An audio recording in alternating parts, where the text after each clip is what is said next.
Jail में रोज रात को मुजरिम औरतों को देसी घी क्यों दिया जाता है? राज जानकर आपके भी रोंगटे खड़े हो जाएंगे। दोस्तों, मेरा नाम कविता है। मैं मुंबई जेल की एक महिला जेलर हूँ। आखिर वहाँ रोज रात को मुजरिम औरतों को अंधेरे कमरे में देसी घी क्यों दिया जाता है? ये एक परेशान करने वाला सवाल बनकर रह गया था। इस राज को जानकर आपके भी रोंगटे खड़े हो जाएंगे। मुंबई जेल का एक खौफनाक वाकया। ये रात एक डरावनी रात थी जब हमारे घर में अचानक से दरवाजे पर दस्तक हुई। सब घर वाले शहर से बाहर शादी में गए हुए थे और मैं इस वजह से नहीं जा सकी थी क्योंकि मेरे एनुअल एग्जाम्स चल रहे थे। माँ ने नौकरानी को कह दिया था कि मेरे साथ यहाँ 2-3 दिन तक रह ले, मगर अचानक शाम को नौकरानी के बच्चों की तबीयत बहुत ज़्यादा खराब हो गई तो उस बेचारी को जाना पड़ा। मैंने दरवाजे और खिड़कियाँ अच्छी तरह से बंद कर लिए थे और मैं आराम से सो गई। जब अचानक दरवाजे पर दस्तक हुई, मेरी नींद खुल गई और मैं घबरा कर उठी और मैंने सोचा कि इतनी रात को कौन आएगा। मैं पहले तो बहुत डर गई कि रात के इस वक्त कौन आया होगा। बाहर से किसी की आवाज़ आई, प्लीज़ दरवाज़ा खोलिए, मुझे मदद की बहुत ज़रूरत है, मैं जख्मी हूँ, प्लीज़ दरवाज़ा खोलिए। इन दिनों वैसे भी शहर के हालात बहुत ख़राब चल रहे थे। मैं सोच में पड़ गई कि दरवाज़ा खोलूं या नहीं। इस बार फिर से एक औरत की आवाज़ आई, प्लीज़ दरवाज़ा खोल दीजिए वरना वो मेरी जान ले लेंगे। मैं किसी को मुसीबत में नहीं देख सकती थी, इसलिए मैंने फैसला किया कि दरवाज़ा खोल देती हूँ। क्या पता किसी को मेरी मदद की ज़रूरत हो। मैंने दरवाज़ा खोला तो बाहर एक औरत खड़ी हुई थी और मुझे देखकर जल्दी से अंदर आ गई और दरवाजे को बंद कर दिया।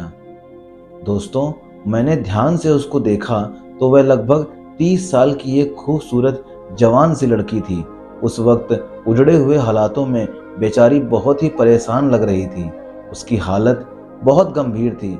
उसकी गंभीरता उसकी खूबसूरती को छुपा रही थी। माथे पर खून लगा हुआ था। वह बहुत बुरी तरह से जख्मी हो गई थी। अभी मैं उसको देख ही रही थी कि अचानक से पुलिस के सायरन बजने लगे। मैंने चौंक कर उसको देखा। मुझे कुछ गलत होने का एहसास हुआ, जैसे मैंने कुछ गलत कर दिया हो। वो कहने लगी, मुझे कहीं छुपा दो, पुलिस मेरे पीछे है, प्लीज़ मेरी मदद करो। मैं सोच में पड़ गई।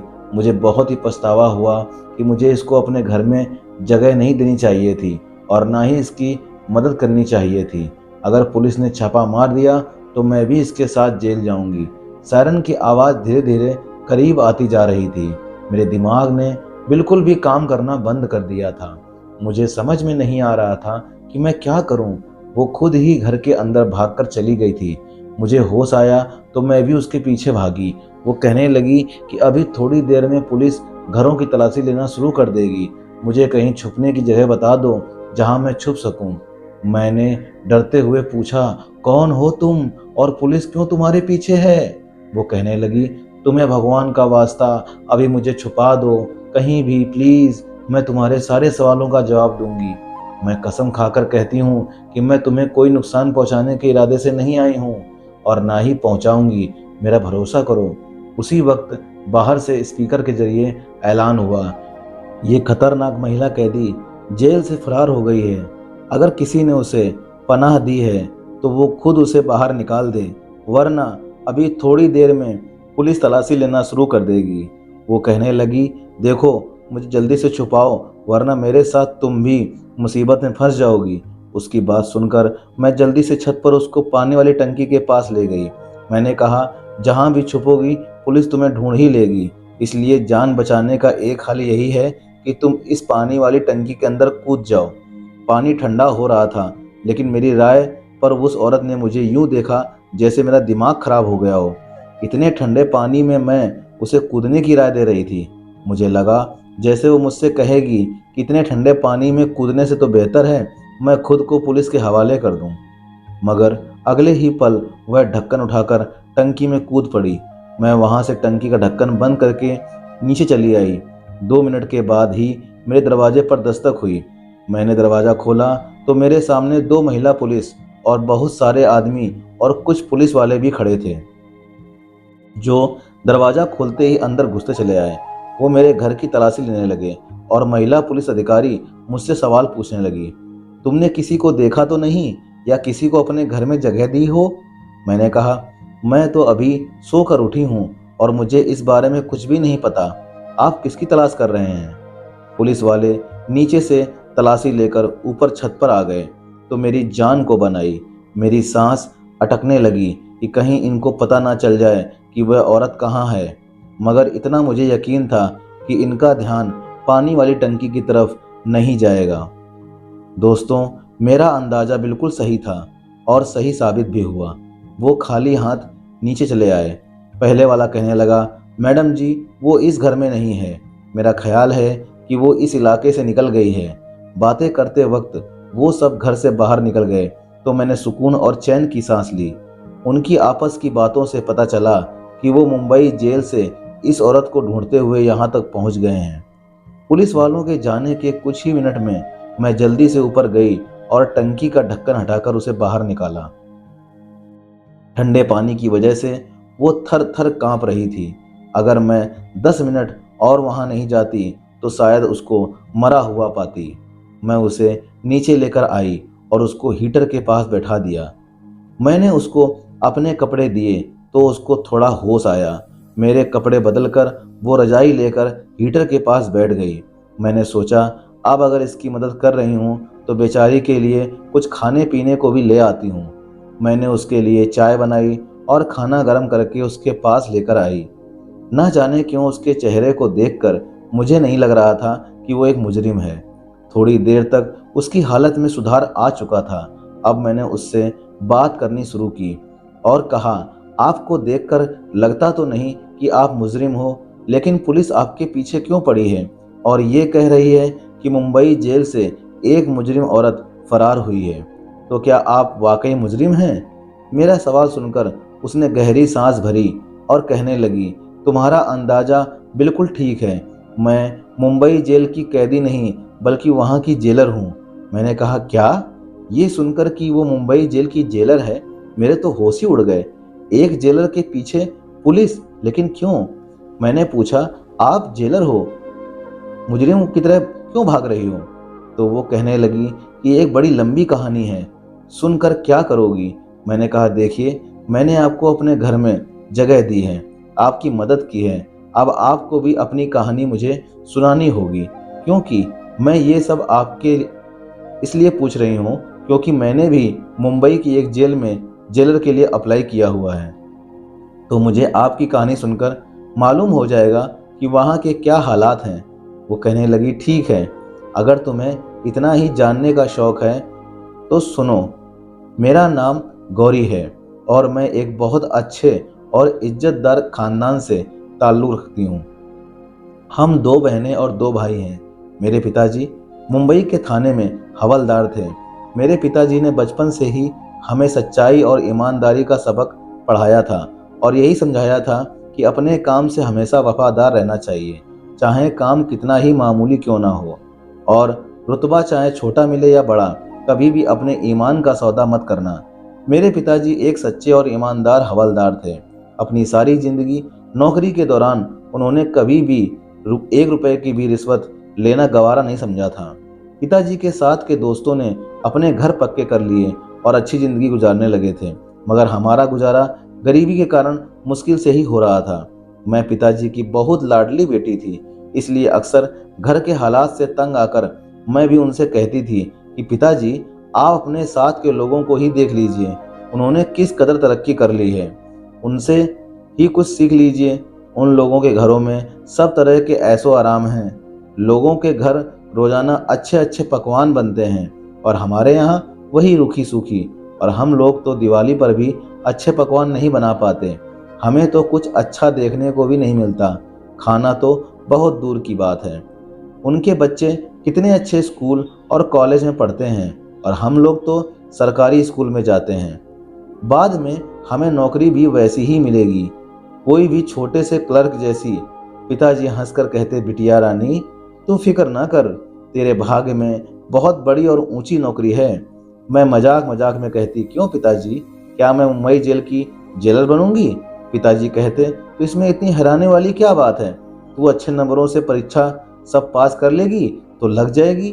और मैं हंसकर कहती, पिताजी आप भी किस जमाने में जी रहे हैं, मेरी सिफारिश होगी तभी तो किसी नौकरी पर लगूंगी, वरना पैसे देकर नौकरी करने वाले तो हमारे हालात हैं नहीं। पिताजी ने गुस्से से कहा, ना रिश्वत और ना ही सिफारिश, कभी भी जिंदगी में इन दोनों चीजों की तरफ झुकने का सोचना भी मत। मेरे पिताजी का तो वो हाल था कि वो ईमानदारी और फर्ज पर अपनी जान दे सकते थे। मेरी बहन स्कूल में पढ़ाने लग गई और बड़ा भाई पिताजी के रिटायर होने के बाद उनकी जगह लग गया। मैंने अपना एक मकसद बना लिया था कि मुझे भी मुंबई की जेल का जेलर बनना है और इसके लिए मैं भी जान से टेस्ट की तैयारी करने लगी और टेस्ट भी दे दिया। मुझे उम्मीद थी कि मेरी नीयत अच्छी है तो मेरी विनती भी सुन ली जाएगी और ऐसा ही हुआ। मैं मुंबई की जेलर सेलेक्ट हो गई। वो दिन मेरी ज़िंदगी का सबसे हसीन दिन था। मेरे सारे ख्वाब पूरे हो गए थे। मैं बहुत खुश थी, जैसे मुझे ज़िंदगी की सबसे हसीन खुशी मिल गई हो। मेरा सपना सच हो गया था।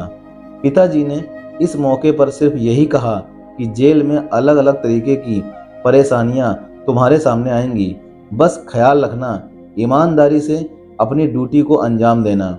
मैंने अपनी ड्यूटी संभाल ली। मुंबई जेल एक बड़ी जेल थी और औरतों की एक बड़ी तादाद वहां पर कैद थी। शुरू के दिन थे और मुझे बहुत अच्छा लग रहा था, जैसे मेरे पास एक पावर थी। मैं वहां सैल्यूट करती तो मेरा सीना फक्र से चौड़ा हो जाता था। गौरी यहाँ तक की कहानी सुनाकर चुप हो गई। मुझे उनका यूं चुप होकर रुक जाना बेचैन कर गया। मैं उनकी कहानी में यूं खो गई थी कि मुझे ऐसा महसूस हो रहा था कि जैसे ये सब मेरे सामने हो रहा हो। मैंने बेचैनी से कहा, गौरी फिर क्या हुआ, आगे बताइए ना। वो सांस लेकर दोबारा से शुरू हो गई तो मुझे तसल्ली हुई। वहाँ औरतों को उनके जुर्म के मुताबिक कैद किया गया था। रोज सवेरे 6 बजे जेल के दरवाजे खोल दिए जाते थे। उसके बाद औरतें नाश्ता करती और उसके बाद उनसे काम शुरू करवा दिया जाता था। कुछ औरतें चक्की पीसती थीं, कुछ सिलाई करती थीं और जो नौजवान लड़कियां थीं उनको पढ़ाया लिखाया जाता था ताकि वह वहां से निकलने के बाद कुछ बनकर निकलें। शाम को सूरज डूबता और जब रात होने को आती उनको खाना दिया जाता था और उनको वापस जेल में भेज दिया जाता था। शुरू के दिनों में इतना अंदाज़ा नहीं हुआ कि यहाँ किस किस तरह के ग्रुप बने हुए हैं, मगर धीरे धीरे मुझे पता लग गया कि किस औरत ने किसके साथ और क्यों दोस्ती कर रखी है। जैसे फिल्मों में दिखाया जाता है कि एक जेल उससे कहीं बढ़कर खौफनाक होती है। औरतें जो बहुत खतरनाक जुर्म के नतीजे में पकड़ी गई थी उनको अलग अलग सेल में रखा जाता था। मुझे अपना काम करने में ज़्यादा दिलचस्पी नहीं होती थी। लगता था जैसे इन लोगों को तो पहले से ही काम करने की आदत नहीं थी, मगर मैं तो रोज़ाना पिताजी से ईमानदारी का पाठ पढ़कर आती थी, इसलिए ना सिर्फ खुद काम करती बल्कि अपने साथ के लोगों को खूब दुलाया करती थी। मैं अपनी नरम दिली की वजह से औरतों में बहुत मशहूर हो गई, जिसकी वजह से वहाँ की सभी औरतें मुझे बहुत पसंद करने लगीं और मुझसे बहुत खुश रहने लगीं। औरतें बताती थीं कि मुझमें पहले जो जेलर थी वो काम धाम तो कुछ करती नहीं थी, बस रोब झाड़ती रहती थी और बगैर किसी वजह के जिसको मर्जी मारती पीटती थी। मैंने सभी पुलिस कर्मचारियों को कह दिया था किसी भी औरत पर कोई हाथ नहीं उठाएगा। अगर किसी ने भी ऐसा किया तो मुझसे बुरा कोई नहीं होगा। एक दिन भर राउंड पर गई तो एक औरत ने रोते हुए मुझे बताया कि लेडी कांस्टेबल ने आज किसी वजह से उसे थप्पड़ मारा है।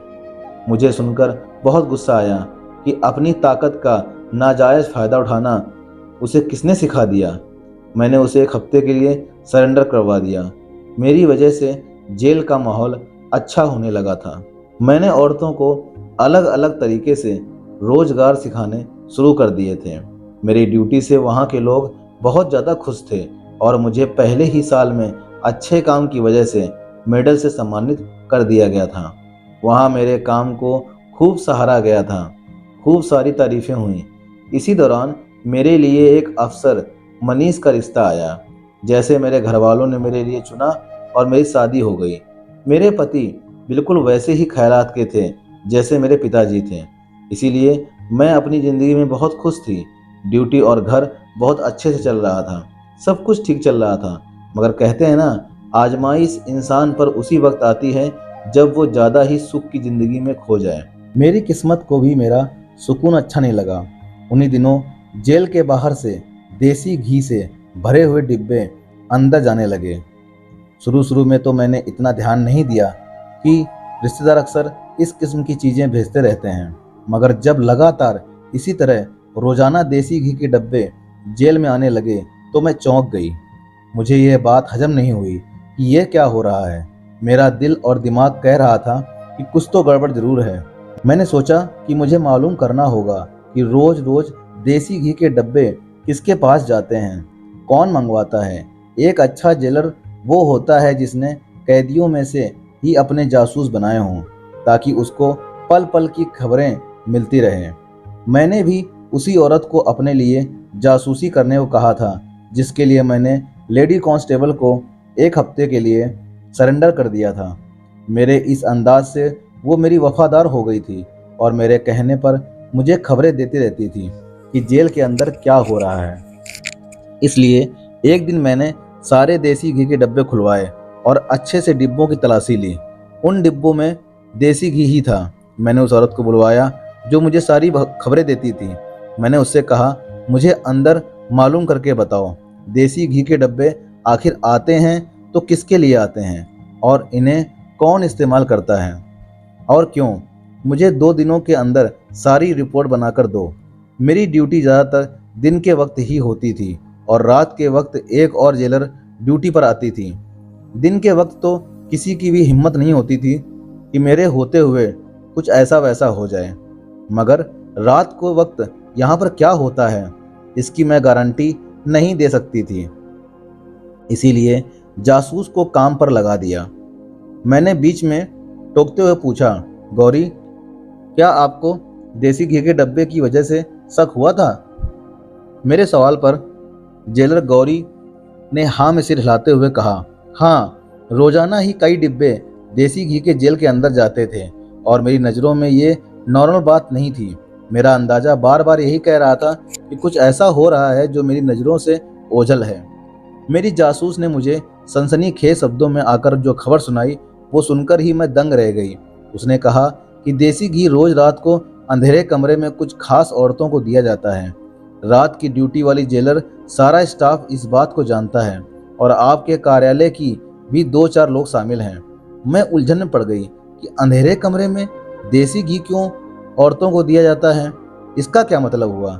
मैंने अपनी जासूस से कहा कि मुझे उन औरतों के नाम बताओ जो रोजाना अंधेरे कमरे में जाकर देसी घी खाती हैं। जासूस ने जिनके नाम बताए उन औरतों को देखकर मैं चौंक गई। वे औरतें पहले तो इतनी सेहतमंद नहीं थीं, दुबली पतली सी थीं, मगर अब देखा तो वो काफ़ी सेहतमंद लग रही थीं। जासूस ने मेरे कान में चुपके से कहा, मैडम जी, ये सारा कमाल इसी देसी घी का ही है। ये इतनी सीधी बात नहीं थी कि मैं नज़रअंदाज कर देती। मुझे एहसास हुआ कि इस मामले की तह तक मुझे जाना चाहिए। मैंने कुछ दिनों के लिए अपनी ड्यूटी रात की शिफ्ट में करवाने का फैसला कर लिया। मैंने देखा कि मेरी रात की शिफ्ट की खबर बहुत सारे लोगों के दिलों पर बिजली बनकर टूटी थी। मैंने दिन के समय घर में अपनी नींद पूरी कर ली ताकि वहां रात को जाग सकूं। रात के 9 बजते ही मैंने देखा लेडी कांस्टेबल चोरी चोरी कहीं जा रही थी। मैंने सोचा कि इसके पीछे जाकर देखती हूँ और मैं धीरे धीरे उसका पीछा करने लगी कि वो कहाँ जाती है। मैंने जो देखा उसने मुझे चौकन्ना कर दिया था, क्योंकि एक अंधेरे कमरे में वो कैदी मुजरिम औरतों को देसी घी दे रही थी। पहली चौंका देने वाली बात तो ये थी कि रात के वक्त देसी घी खाने की क्या ज़रूरत थी, और ज़बरदस्त बात ये कि जेल के आखिरी वाले अंधेरे कमरे में जाने की क्या तुक बनती है। मैंने 2-3 दिन यही रूटीन देखा, लेकिन इसके अलावा कोई और ज़बरदस्त बात मेरी गिरफ्त में न आ सकी। मैं कुछ भी पूछकर इनको शक करने का मौका नहीं दे सकती थी, इसीलिए मैं चुपचाप सब कुछ देख रही थी कि कभी तो मौका आएगा कि कोई और सबूत मिलेंगे। और सबूत आखिर एक दिन मिल ही गया। दोस्तों, उस दिन रात के 11 बज रहे थे। मैंने अपना सिर मेज पर टिकाया और जानबूझकर आंखें बंद कर ली ताकि कोई देखे तो ये समझे कि मैं सो रही हूँ। थोड़ी ही देर गुजरी थी कि मेरे ऑफिस में कोई आया। आहट से मैंने पहचान लिया कि लेडी कांस्टेबल ही है। मुझे वो सोता हुआ देखकर बाहर चली गई। वो किसी से कहने लगी, लगता है जो नींद की दवा मैडम को दी गई है वो काम कर रही है। उस दवा ने अपना असर करना शुरू कर दिया है और मैडम सो रही हैं। बस कुछ ही घंटे बाकी हैं, इसीलिए इन औरतों को जाकर कहो जल्दी जल्दी अपना काम करें। कुछ ही देर में वो दोनों वहां से चली गईं। मैंने हैरत से सोचा कि आखिरकार ये सब क्या हो रहा है। जेल में जिसकी मुझे खबर तक नहीं थी और मेरी नाक के नीचे सब कुछ हो रहा है। इनकी बातों से अंदाजा हुआ कि जो भी हो रहा है इसी अंधेरे कमरे में ही हो रहा है। तभी मैंने उठने की कोशिश की ताकि जाकर देख सकूं ऐसा क्या हो रहा है। वहां पर उठते ही मेरा सर चकराने लगा। मुझे चक्कर से आ रहे थे। लगता था कि मेरी चाय में जो नींद की गोलियां मिलाई गई थीं उसने अब असर करना शुरू कर दिया था। मैं वहीं पर सो गई और सुबह तक मुझे कुछ खबर नहीं हुई कि मैं कहाँ पर हूँ। सुबह उठी तो सर भारी भारी सा लग रहा था, इसलिए घर चली गई। घर जाने से पहले इन औरतों के सेल की तरफ आई ताकि कोई बात इनके कमरे में पता कर सकूं, मगर वहां सब कुछ ठीक लग रहा था तो मैं वापस घर आ गई। घर आकर मैं सोचती रही कि इस कांस्टेबल के साथ दूसरा शख्स कौन था जिससे वो बात कर रही थी। इसके बाद मैं रात को दोबारा ड्यूटी पर गई। मैंने फैसला कर लिया था कि मुझे क्या करना है। मुझे कल की तरह चाय पेश की गई, मगर आज मैंने वो पी नहीं, पास के ही वॉश बेसिन में बहा दी और खाली कप रखकर आंखें बंद कर ली। थोड़ी देर बाद वो कप लेने आई तो मुझे सोता हुआ देखकर तसल्ली भरे अंदाज में बाहर चली गई। थोड़ी देर बाद मैं भी बाहर निकल आई। रात के करीबन 11 बज रहे थे। जेल में हर तरफ की लाइट बंद थी, हर तरफ अंधेरा ही अंधेरा था। मैं चुपचाप उस तरफ बढ़ गई जहां पर अंधेरे कमरे में वो औरतें रहती थीं जो रोज देसी घी खाती थीं। लेकिन आज वहां उस कमरे में अंधेरा नहीं था। किसी ने मोबाइल की टॉर्च ऑन करके रखी थी।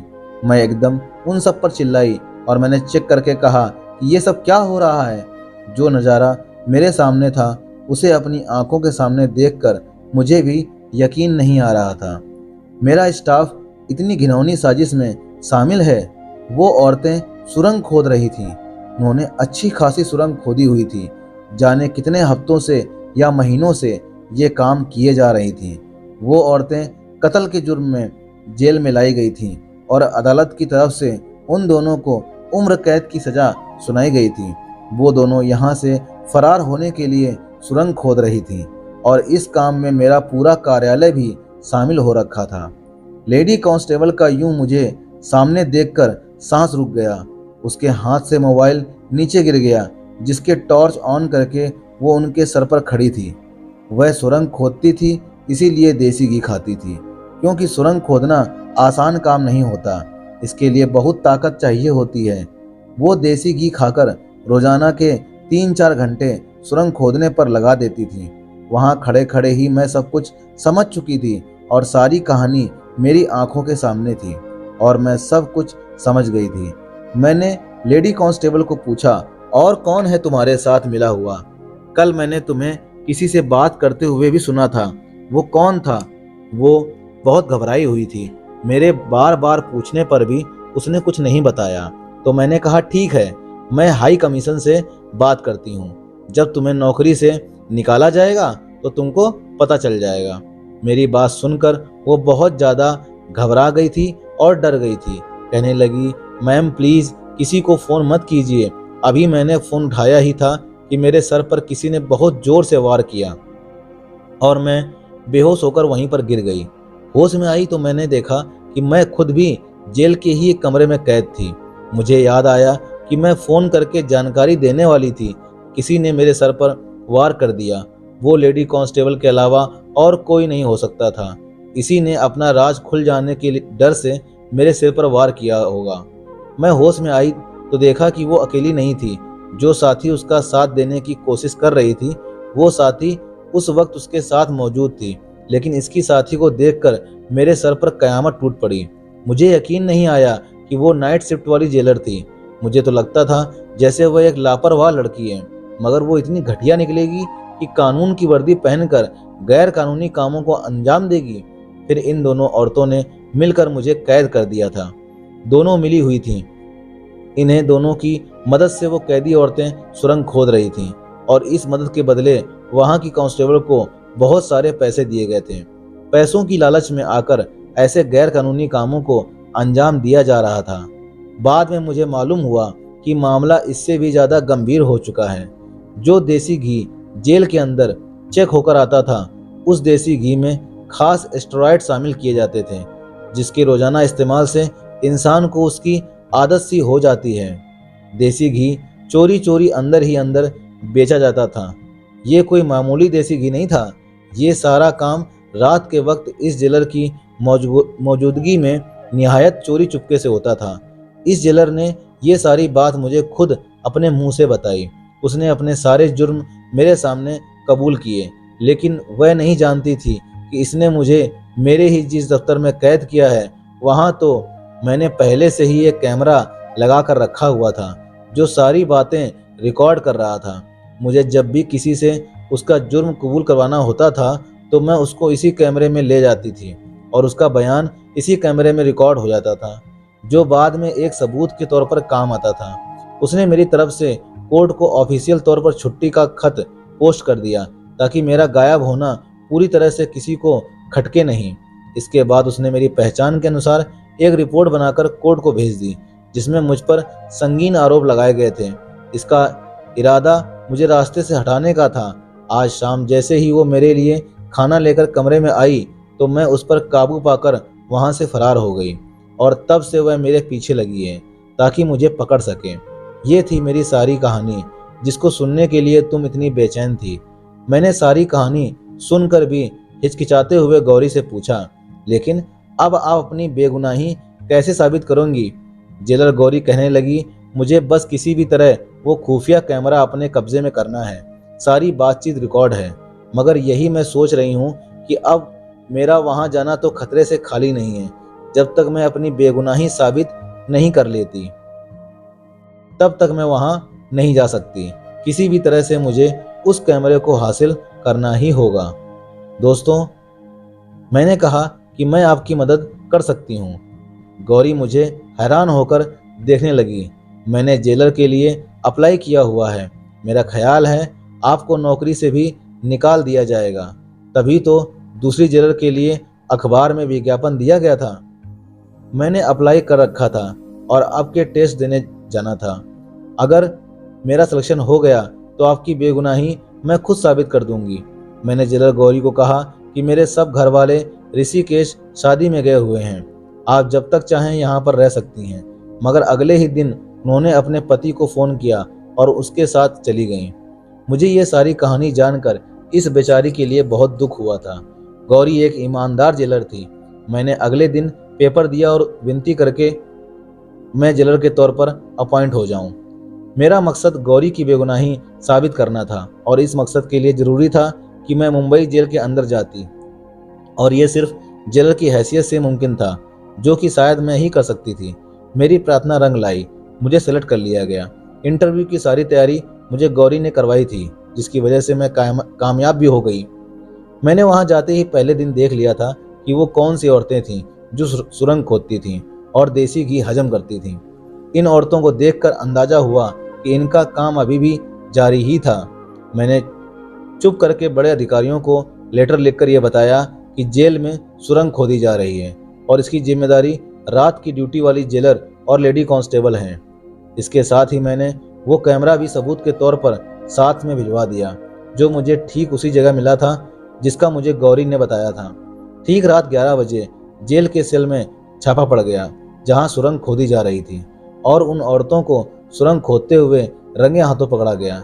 लेडी कांस्टेबल और नाइट ड्यूटी वाली जेलर को गिरफ्तार कर लिया गया और उनको कड़ी से कड़ी सजा सुनाई गई। ये सब मैंने अपनी ड्यूटी के दूसरे ही दिन कर दिया था, क्योंकि मेरा इरादा ही यही था कि सच सामने लाया जाए। दोस्तों, जेलर गौरी की बेगुनाही साबित हो गई और उसे उसकी पोस्ट दोबारा से दे दी गई। मुंबई जेल की नाइट ड्यूटी और जेलर की पोस्ट गौरी को दे दी गई और दिन की ड्यूटी मुझे दे दी गई। जेलर गौरी ने मेरा बहुत शुक्रिया अदा किया और मुझसे कहा कि तुम्हारा बहुत एहसान है कि तुमने मेरी मदद की और अब मेरी जेलर गौरी के साथ बहुत अच्छी दोस्ती हो गई थी। हम दोनों ने पहले की तरह मिलकर जेल का माहौल बहुत अच्छा कर दिया और सब कुछ पहले की तरह अच्छा होने लगा। तो इस कहानी के बारे में आपकी क्या राय है, कमेंट करके ज़रूर बताइएगा। और अगर मेरे चैनल पर नए हो तो चैनल को लाइक, सब्सक्राइब और शेयर करना बिल्कुल मत भूलिएगा। मिलते हैं इसी तरह की सच्ची और अच्छी कहानी में। तब तक के लिए दोस्तों, जय हिंद, जय भारत।